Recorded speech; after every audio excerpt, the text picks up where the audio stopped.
What is going on, everybody? Shwazy here, and in today's video we're going to be comparing the Ford Bronco with the Land Rover Defender. We're going to talk about the specifications, the features, the technology, of course the off-road capabilities of the two, and then we're going to finish off this video answering the question of which of these two should you buy depending on what situation you're in. So without further ado, let's get started.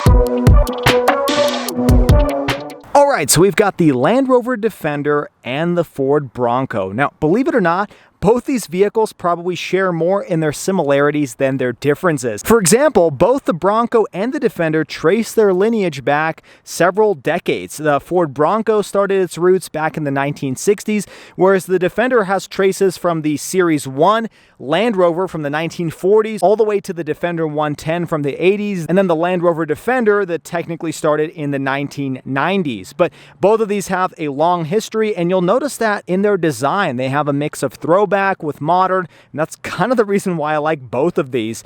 They also share in their capabilities off-road. In different ways, they are both extremely capable off-road vehicles. And then even when it comes to pricing, they do overlap a little bit, but we'll get to that in today's video. Starting off with the length of this vehicle, keep in mind that this particular car is the Defender 130, which is the long extended version of the Defender 110, and you've got about 13.4 inches of extra space behind that wheel well. So you're looking at a much longer vehicle. So if you don't like the proportions of this particular one, then the Defender 110 is the better option. And in terms of length, it's going to be a little bit shorter. This one being the longest version is around 211 inches. Now the Defender can be had in three different variants. You have the two-door version, which is the Defender 90, the four-door regular length, which is the Defender 110, or this long extended version, which is the Defender 130. Similarly, the Bronco can be offered in two variants. You've got a two-door version and the four-door version. And this one in particular, if you guys aren't familiar with the channel, is my 2021 Ford Bronco that I purchased in July of 2021. Now the length of the Bronco is about 191 inches. So between the Defender that I have behind this vehicle and this Ford Bronco, you're looking at about a 20-inch difference in length. But if you get the shorter version of this Defender, it's going to be very similar in length to the Ford Bronco, somewhere in the 190-inch length. Now let's talk about styling real quick. As I mentioned earlier, both of these have a throwback to the previous generation. So this Defender came out in 2019 as a 2020 model year, and you'll notice there are some touches here. They're reminiscent of the Land Rover Defender that came before it. You have still the same type of Land Rover front end with the LED headlights. You've got this fake aluminum front end to the bumper, kind of giving it a skid plate-like look to it. Then you got Defender badging over here all across the hood, and then coming over to the side, you know, there are touches here that are reminiscent of the previous generation, especially the boxiness of the exterior, where, you know, you don't find very many new vehicles aside from something like the Ford Bronco that has this type of square body to it.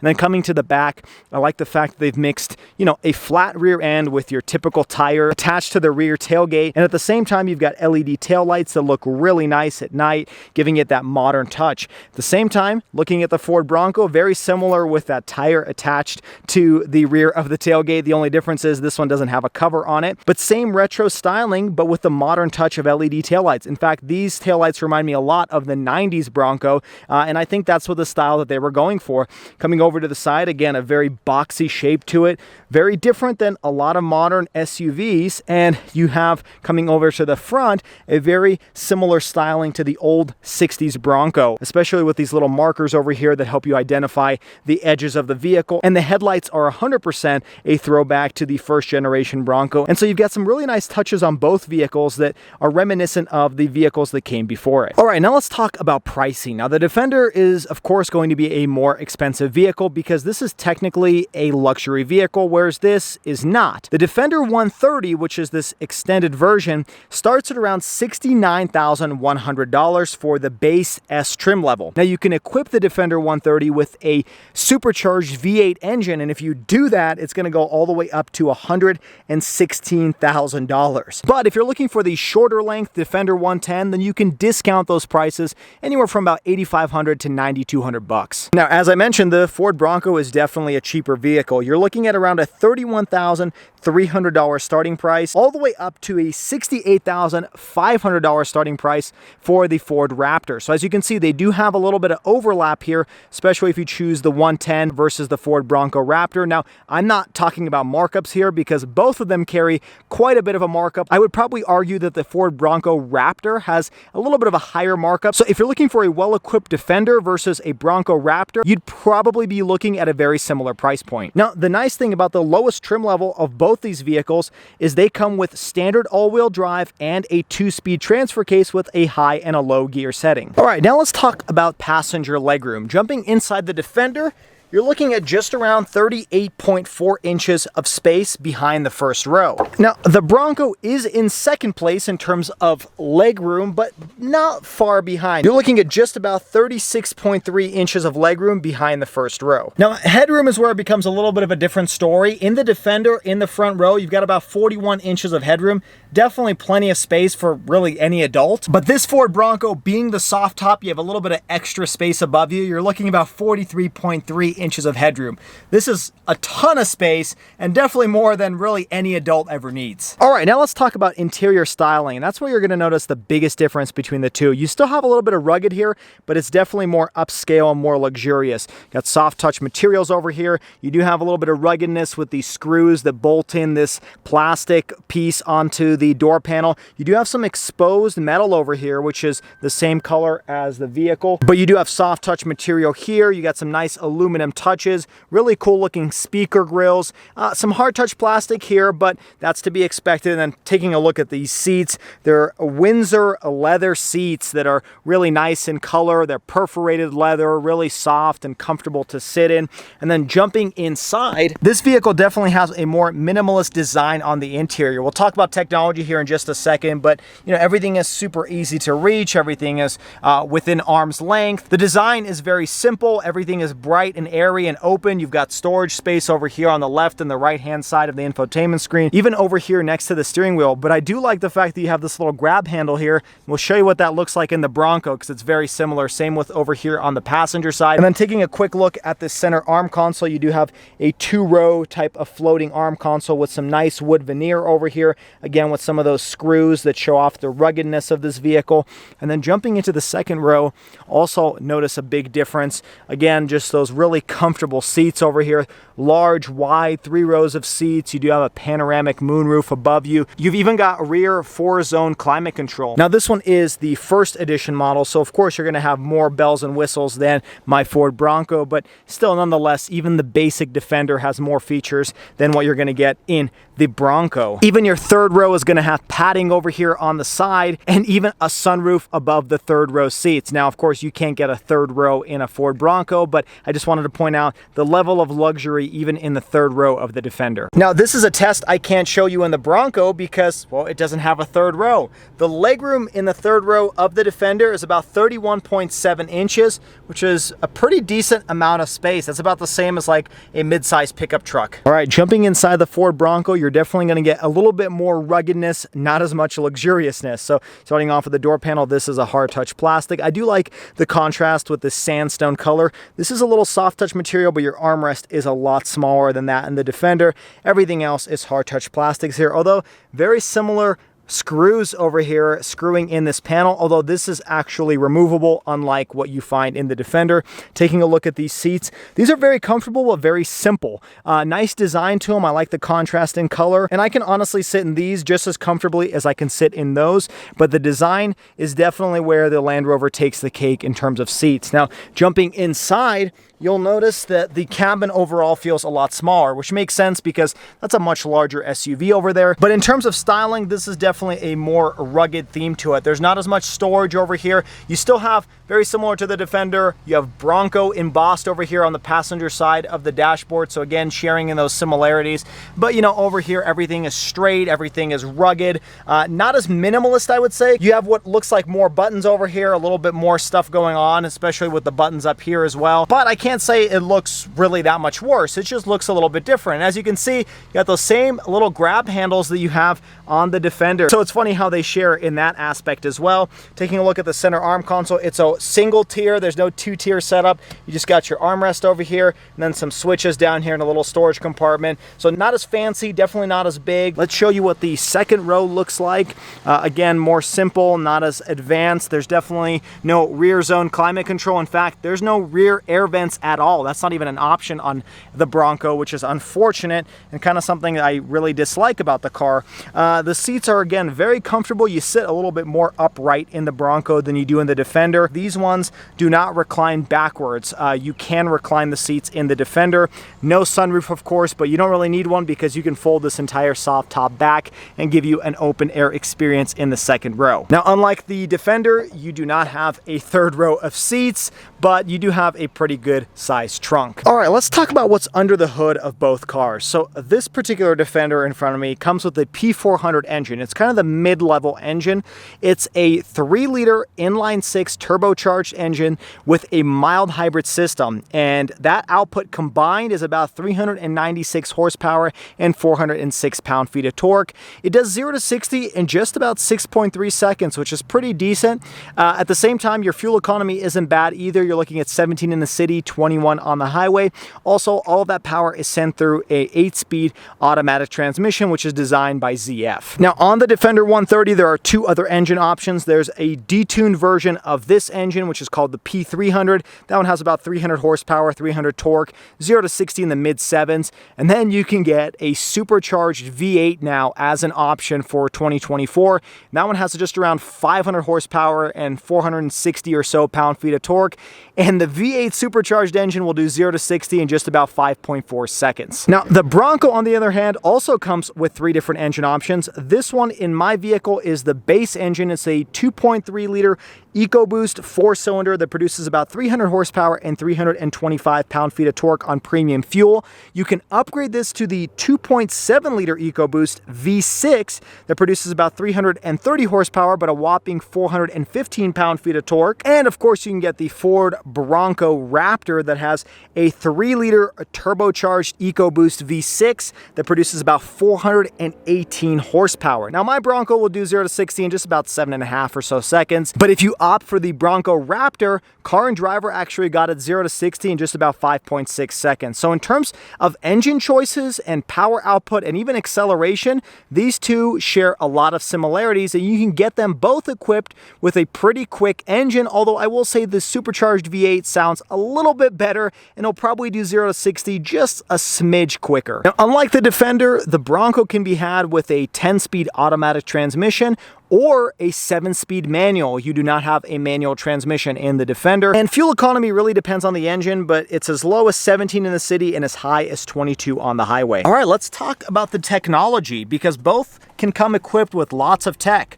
The Defender 130 comes standard with this all-digital 12.3-inch instrument gauge cluster display and standard with this 11.4-inch touchscreen. The Bronco, on the other hand, comes standard with this approximately 7-inch instrument gauge cluster display with a little bit of digital, a little bit of analog, and then a standard 8-inch touchscreen. Now, if you choose the Bronco Raptor, you can get upwards of 12-inch all-digital instrument gauge cluster display, and you can get a 12-inch touchscreen, so a smidge higher in terms of the size of the touchscreen in the Bronco. Now, both the Bronco and the Defender can come with up to a 10-speaker audio system, this one being Meridian, the Bronco being a Bose sound system. Now, both the Bronco and the Defender can be optioned with a 360-degree camera, but it is standard on this Defender 130, and it's only an option on the Bronco, which makes sense because of the price difference. But what I do like about the Defender is you have this 3D mode that allows you to almost float outside your vehicle and see what's going on around you.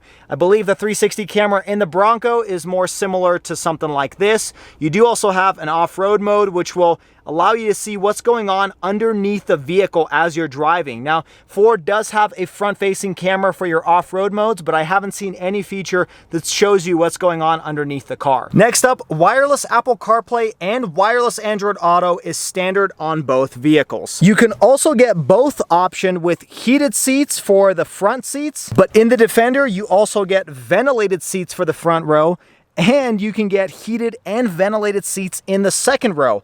But wait, there's more. You can also get heated seats into the third row. Unfortunately, no heated seat option in the second row of my Bronco. Both can also be had with a heated steering wheel. You can also get both of these vehicles with a wireless charging pad, but the Land Rover Defender also has a refrigerated center arm compartment. Now, one advantage that this Ford Bronco has is if your vehicle is equipped with it, you do have remote start on the key fob, so you can lock it and turn the vehicle on with just your key.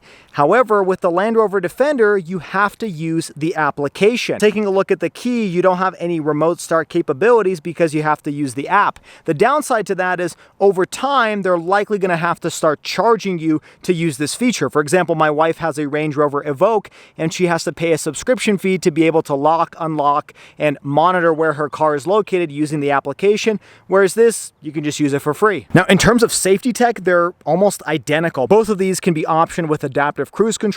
You have blind spot monitoring, pedestrian detection, emergency braking, and both of these have a lane keep assist where it will slowly nudge you back into the lane, but neither one of these have any type of lane centering, which will keep you centered down the lane when you're driving on the highway. All right, now let's talk about the off-road capabilities of these two, and that's where it gets a little bit interesting. Starting off with suspension, underneath the Defender, you have a four-wheel independent suspension with air suspension on all four wheels. And so that means you can raise and lower this vehicle with just the push of a button. The Bronco, on the other hand, has independent front suspension, but a solid rear axle. And underneath here, you have position-sensitive Bilstein dampers if you choose the Sasquatch package. Now, in terms of which one of these is more comfortable when you're driving just on regular city streets, I'm going to say the Defender because it has independent four-wheel suspension and it's got a softer ride to it. This, on the other hand, is a little bit bouncier, more like a pickup truck because, well, this is a body-on-frame vehicle versus this one being a unibody construction.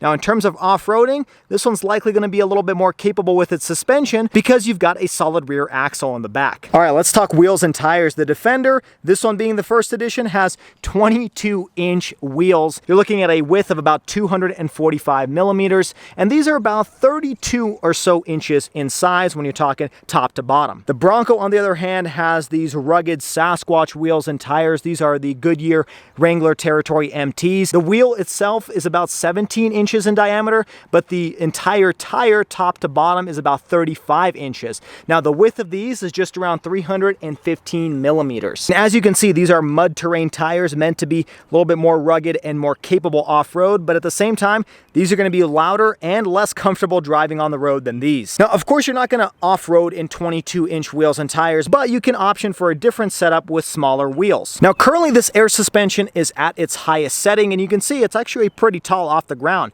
Approach angle at this tallest setting is around 37.5 degrees. On the Ford Bronco, the standard Bronco has about 35.5 degrees of approach angle, but on the Sasquatch, you've got about 43.2 degrees of approach angle. Now, breakover angle is surprisingly better on the Defender. You're looking about 27.8 degrees of breakover. The standard Bronco, on the other hand, is about 20 degrees, but in the Sasquatch package, you're looking about 26.3 degrees of breakover angle. Now, departure angle is where it gets a little bit tough. Because this is the extended version, your departure angle is only 28.5 degrees. The Bronco, on the other hand, in the base trim is about 29.7 degrees, but in the Sasquatch package, you're looking at a 37-degree departure angle. Now, ground clearance is very comparable, but I'm going to give the cake to the Defender because this one has the adjustable air ride suspension. So this can have as low of a ground clearance as about 6 inches all the way up to 11 inches, which is the setting it's at right now. This, on the other hand, the base Bronco has a ground clearance of about 8.3 inches, but the Sasquatch, which is pretty much the same thing in front of you, is around 11.5 inches. Now, it's a little bit taller, but the disadvantage to that is if you have maybe little kids or elderly adults trying to get into the vehicle, you're going to have to add side steps, whereas this, you can just lower the suspension when you need it and raise it back up when you're going off-roading. Now, if you plan on taking your off-roader through a little bit of water, that's where the Defender will take the cake as well. You're looking at around 35.4 inches, so almost 36 inches of water fording capability, and using the infotainment screen, it'll tell you exactly how high the water is up on the vehicle. Now, don't get me wrong, the Bronco isn't bad either. You're looking around 33.5 inches of height in terms of your water fording capabilities. It's not quite as high as the Defender, and it doesn't really tell you exactly how high the water is up on the vehicle. Now, one advantage for the Bronco is you can get skid plates directly from the factory. I don't believe you can get skid plates from Land Rover for the Defender, but there are quite a few aftermarket fabricators that do offer skid plates for the Defender. That being said, if you do plan on lifting one of these vehicles, it's much easier to lift the Bronco with its body-on-frame setup than the Defender with its independent suspension and unibody construction. There are some lift kits out there, but they're very expensive and very difficult to do, whereas this is pretty cheap and pretty easy to do. Now, in terms of lockers, you do get a center locking differential on both of these. This, on the other hand, you can option with a rear locker, whereas the Ford Bronco, you can get a rear and front locker. You can also get a sway bar disconnect on the Ford Bronco. Now, both of these also have a ton of different drive modes, everything from eco to sport to slippery to mud ruts and to sand. This Defender, being a little bit more equipped than my Bronco, has about 8 different driving modes versus the Bronco's 6, and 6 of them are oriented towards off-roading. So you've got a grass, gravel, and snow, you've got mud ruts, you've got sand, you've got rock crawling and water wading as well. You also have a configurable one which can be used off-road as well. Now, towing capacity is where the Defender is a clear winner. This one has a max towing of 8,200 pounds, whereas the Ford Bronco is pretty light. You're looking at a max towing capacity of 3,500 pounds. Okay, so that is everything you need to know about both of these vehicles and how they compare. So to finish off this video, which one of these two would I recommend and why? Well, it's a very difficult question. To be honest, depends on how much money you have. Personally, I've been very impressed with the Defender 130. I've kind of fallen in love with it.